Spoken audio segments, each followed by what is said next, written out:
Hello world, where were we with this record collection? Well, to be honest with you, I haven't a clue. I got a little bit lost. I've got some of my records out of sync on my shelving system, and I don't know where on earth I was. So if you see a couple of records twice, then be nice, forgive me. You might have seen this before. Tears for Fears, The Hurting. I might have moaned about the 2003 number one of Mad World, which was so depressing. If you want to hear Mad World properly, then listen to this album. Brilliant album. Couple of copies of Songs from the Big Chair. I actually think I did show you this before. I'm getting a bit of deja vu, but never mind, you can adjust, see it again. Tears for Fears, Seeds of Love. 10,000 Maniacs, Blind Man Zoo. Yes, I did. I know, yeah, I know now. Terence Trent D'Arby introducing the hard line. Steely Dan, Greatest Hits. £3.79, 1978, I think that would have been. Harry Styles, beautiful Harry Styles. This is the first Harry Styles album. It's just called Harry Styles. Love it. Let's have a look at the gatefold sleeve. Oh, isn't he cute? 10cc, sheet music. Third World, don't even know why I got that. Came from somewhere, no idea where it's come from, and never even played it. The Thrills, So Much for the City. That's a brilliant album, that is. The Thrills, coming from Ireland, but you would never know it by this. There's a very heavy American influence on Scottish and Irish pop music. And yeah, really comes through here. Thompson Twins, Quick Step and Sidekick. Quick bit of embarrassment there. If you've got a Thompson Twins record, or even two Thompson Twins records, then you're probably dying of embarrassment. But I liked them back in the day, and yeah, it's just a shame really that after 1984 happened, 1984 was one of the few really excellent years in 80s pop music.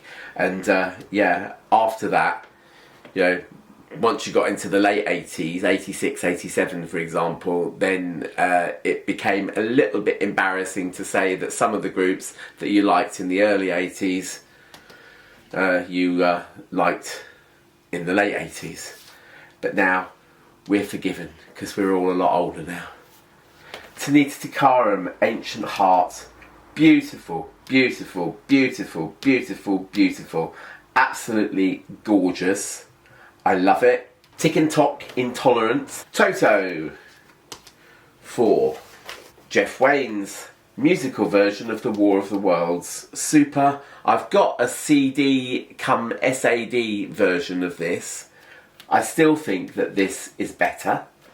But then again, when you consider what they had to actually go through to make this remaster, they had to find a 48 track mixing machine that worked, because this was about 77, 78, sometime around about, and one of the first 48 track machines, they had to find one. I think eventually they found one in a barn somewhere, and then they had the tapes, and then the tapes were deteriorating. The only way that they could get a sort of even one pass through a tape machine was to bake the tape in a special oven, which, you know, revives the tape probably enough for one, if you're lucky, 2 plays. And so yeah, if you can get it on a first pressing vinyl, it's much better than a CD. Suzanne Vega, beautiful album. I love Suzanne Vega. Unfortunately, I mean, this album is the first album, contains Marlena on the Wall. Unfortunately, it seems to be nigh on impossible to get Solitude Standing on vinyl. At least, you know, whenever I've fancied obtaining a copy, I've always found it really hard to get it. And I don't know why. Might just be because the 1986 production of vinyl started to reduce. CDs started to take on more popularity, whatever, and so you can. I've got Solitude Standing on CD. It's available to a penny, but can't seem to find the vinyl. I'd like to. This is Days of Open Hand, which is about 1989, 1990. I like it. Very good. Going back now, presenting Dionne Warwick, a mono copy on Pi International.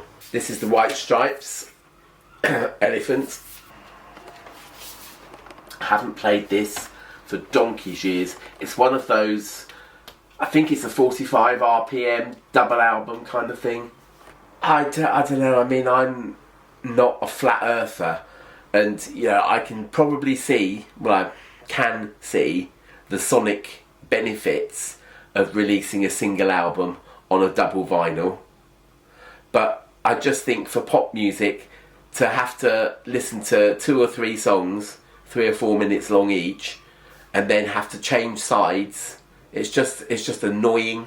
You could get a very good quality version on a single album, I'm sure, but yeah, this is just another way. I've talked about it before. Go and watch my How to Have a Gold Album video. I'll put a link somewhere in the description maybe, because there are reasons why you're getting loads of double vinyls, and it's not always necessarily to do with the sound quality. It's more to do with record sales. One double album sells as like 2 albums, as it were. So I could sell this to you and say I've sold 2 copies because it's 2 records. This is good as well, but it's another double on a single, so single album on a double, as it were. Another 45 RPM one, but this is brilliant. This is To the Bone by Stephen Wilson, about 2018. Came across this completely by accident. I think I was reading a hi-fi review somewhere and someone mentioned it, and I thought, oh, I'll play this, and it was superb. Absolutely superb, so I love it. And another, right, this is a proper double album now. 2 albums worth of content. This is Patrick Wolf, Sun Dark and River Light. I've played you Bermondsey Street from this album. It's a collection of greatest hits from Patrick Wolf, reimagined for more classical instruments. The Wombles. First album I ever got, Remember You're a Womble, and I annoyed everybody with it. Stevie Wonder, Talking Book. This is an original pressing of Talking Book, and I believe that Motown only sent over to the UK just an original stamper rather than a tape for EMI, who distributed Stevie Wonder and Motown in the UK, to make their own masters from. So yes, probably not the best pressing it could be. This is a reissue of Inner Visions, and somewhere I've got an original of that. It's not showing up somewhere. I've got 2 copies of Songs in the Key of Life. This will be a 1976 version of it. Unfortunately, Love's in Need of Love Today has got a jump in it, which I've been unable to rectify, but it's the only thing that's wrong with the whole double album, and it's got the original single in that came with it as well. It had a bonus 7-inch disc, as does this one as well, but this is 2000s.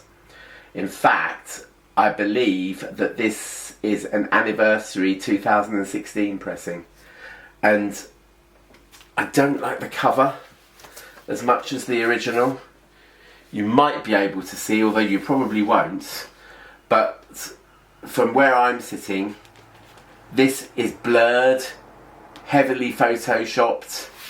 This is much clearer, much sharper, and look at the difference in colour as well. Hotter Than July, superb. Now, just a bit of trivia for you.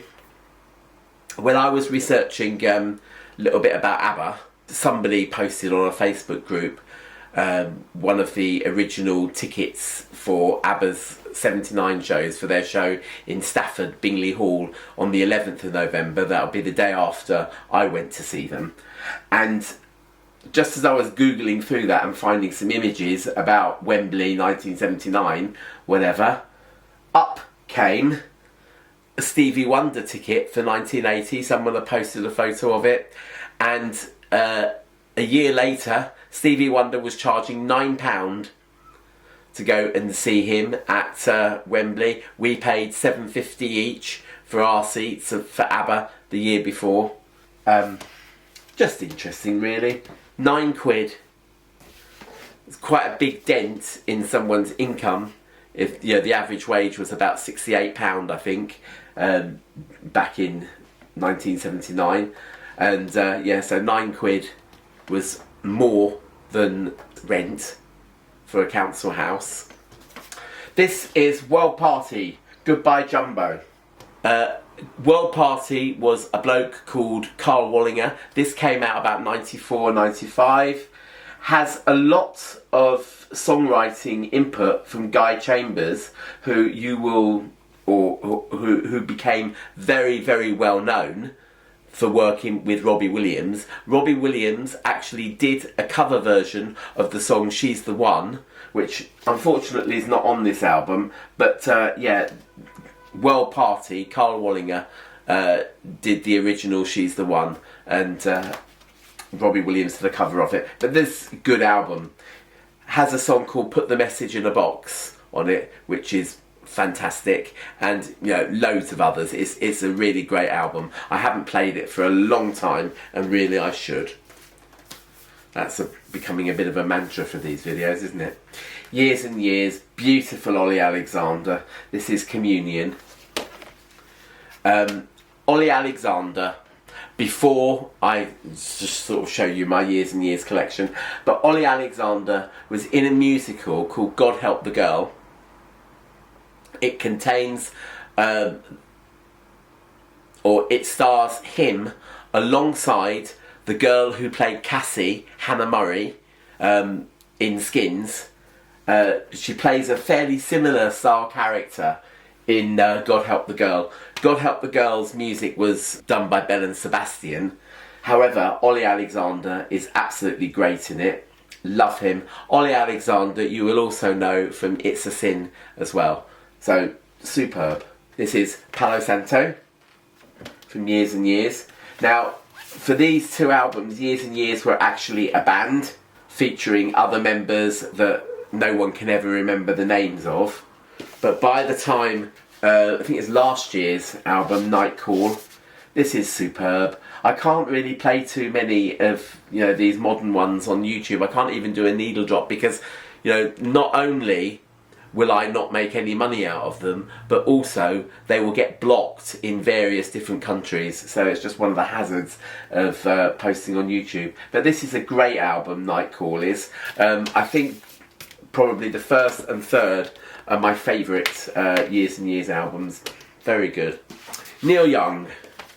This is After the Gold Rush from 1972, I believe. Superb. Harvest. This one I think isn't... No, I don't know.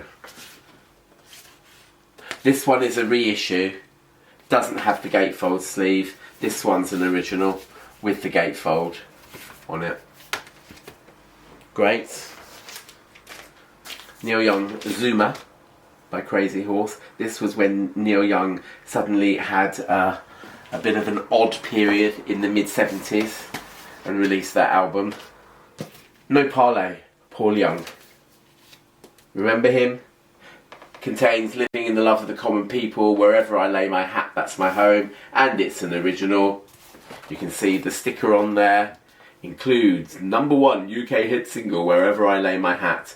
This one I got about a year ago now. This is Odyssey and Oracle by the Zombies. The Zombies, this album is very famous for being recorded in the same Abbey Road studios as Sgt. Pepper's Lonely Hearts Club Band about 2 weeks later. Now, the Zombies had absolutely no budget whatsoever. They were on CBS, and CBS, you know, really they didn't want anything to do with the zombies. I don't know why, because She's Not There, which was made famous by Carlos Santana about 10 years later, but She's Not There had been a hit for them, but I don't think, you know, this lot were particularly enjoying it. I think they, you know, made a decision to record this album, release it, call it a day, basically, and CBS really just didn't want to pour anything into it at all. But thankfully, when they went into Abbey Road, the Beatles had left behind lots of different instruments, including the mellotron. And so the mellotron can be heard all over this album, and you know, that's why, you know, it sounds really well produced, whatever, but you know, it doesn't have any of the special sound effects at the time of you know, of what the Beatles were doing, simply because they weren't willing to sort of put the time in. I think it was recorded over a fortnight or something like that, and then released to not very much acclaim. But it's a superb album. Odyssey and Oracle by the Zombies, really, really good. A couple of standout tracks on here. Care of Cell 44, superb. Friends of Mine is great. This Will Be Our Year, superb. Maybe After He's Gone, Brief Candles, and I would, you know, for anyone that likes Sgt. Pepper, I would strongly suggest looking up that. You'll see it on Spotify and Apple Music as well. All right, this is a couple of compilations I've got now. Hits of the 50s. Got this when I got into Call the Midwife about 10 years ago. It's just a very old 80s compilation of 50s hits from MCA. What's it got on it?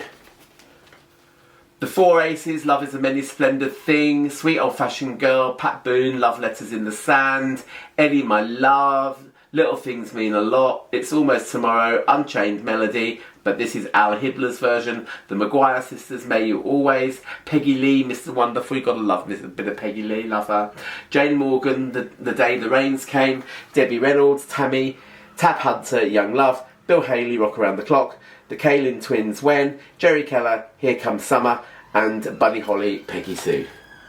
And finally, for this video, The Wonderful World of Reggae. I think those are cover versions. It's on the old MFP label. Now, MFP had this awful red label throughout the 70s and 80s, which I really, really hated. This one is slightly toned down, looks much better, I think. Just, you know, a plain red label with the logo at the top there. Alright, but I think their cover versions, it's a really thick LP here. I put Wonderful World, Beautiful People on YouTube many, many years ago as a needle drop. So go find it if you're interested. But yeah, that's great. Next time I'll be looking through one of my record cases that will contain, you know, random things. So if you want to see that, hit the like, subscribe, share if you dare, hit the notification bell so you don't miss out on my content, and I will see you soon. Alright, see you later. Bye. And now I've got pins and needles and I can't get up. Oh God, now I need to pick me those. Ugh.